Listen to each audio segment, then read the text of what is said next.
Happy Wednesday po sa ating lahat. Ako si Benison Estareja.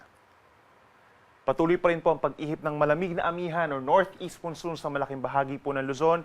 Ito yung hangin po galing sa may mainland Asia, habang ang easterlies o yung mainit na hangin naman galing sa Pacific Ocean ay siyang umiihip naman sa malaking bahagi ng Visayas and Mindanao. At kitang-kita sa ating latest satellite animation na may makakapal na ulap at malalakas na mga pag-ulan lalo na sa may eastern and southern portions of Mindanao. Base rin sa ating latest satellite animation, wala po tayong namamataang bagyo or low pressure area na makakaapekto sa ating bansa hanggang sa matapos ang weekend.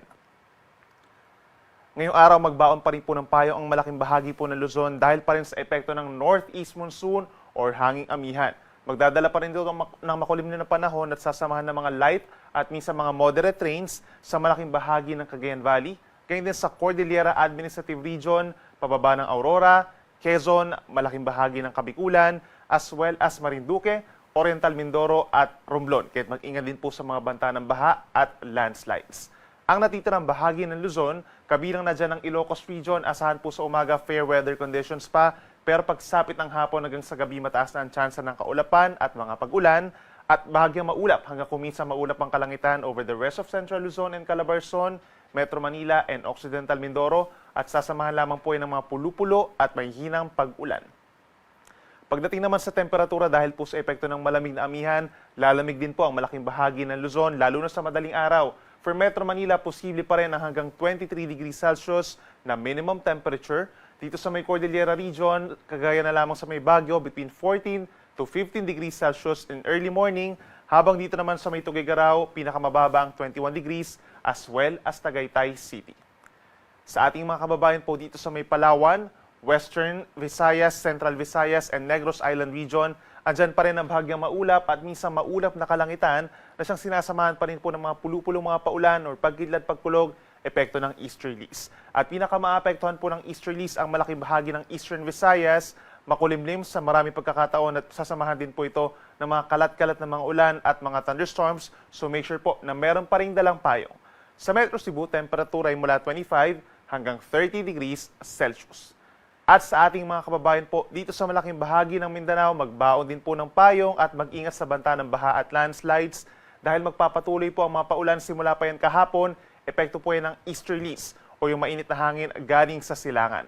Pinakamatataas ang tsansa ng ulan sa may Caraga Region, Davao Region, and Soxargen at posibleng umabot pa rin sa hanggang 100 mm ang dami ng ulan sa mga probinsya ng Davao Oriental, Davao Occidental, Sarangani at South Cotabato. So doon po may pinakamataas na tsansa ng mga pagbaha at pagguho ng lupa.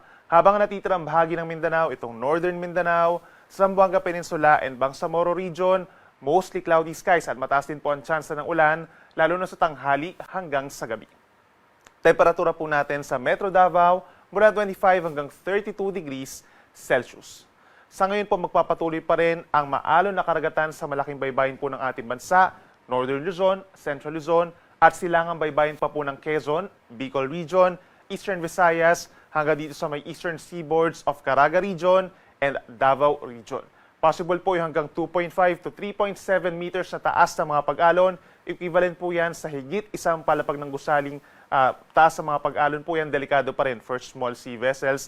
At posible magkaroon na tayo ng gale warning pagsapit mamayang hapon dito po sa may extreme Northern Luzon. Samantala sa natitirang baybayin po ng Southern Luzon, Visayas and Mindanao, banayad pa rin hanggang minsan katamtaman ng mga taas ng alon, lalo na kapag meron tayong mga thunderstorms. At para naman sa ating 3-day weather forecast from Thursday up until Saturday, mataas ang tsansa ng mga paulan natin sa may silangang baybayin pa rin o silangang bahagi po ng ating bansa dahil pa rin sa iba't ibang weather systems. Kabilang na dyan ang shear line o yung pagbabalik po ng banggaan ng hangin na amihan at yung mainit na easterlies magpapaulan sa may Cagayan Valley, Aurora, Quezon at northern portion of Bicol Region. Habang sa rest of Bicol Region, Eastern Visayas, Caraga at bahagi ng Davao Region, mataas din po ang tsansa ng mga paulan, epekto naman ng easterlies at sa may southern portion, possible din po yung ITCZ or Intertropical Convergence Zone. In fact, meron po tayong weather advisory for the next 2 days. Ibig sabihin, by tomorrow, possible po yung hanggang 100 mm sa dami ng ulan sa may Apayao, gayon din sa Cagayan, as well as Isabela, epekto po yan ng shear line o yung banggaan nga po ng mainit at malamig na hangin. Kahit mataas ang tsansa na magkakaroon ng mga pagbaha sa mga low-lying areas At sa mga bulubundukin na lugar, possible din po ang pagguho ng lupa.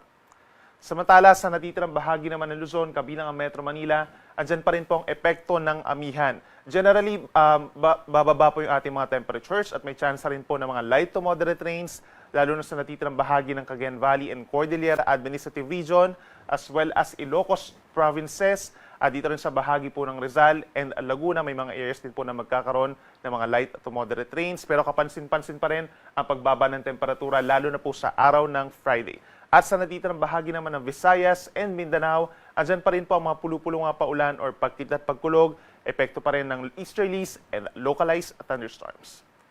Sunrise po natin ay 6:25 ng umaga at ang sunset ay 5:46 ng hapon. Yan muna ang latest mula dito sa Weather Forecasting Center ng Pag-asa. Ako muli si Benison Estarehan na nagsasabing sa anumang panahon, Pag-asa magandang solusyon.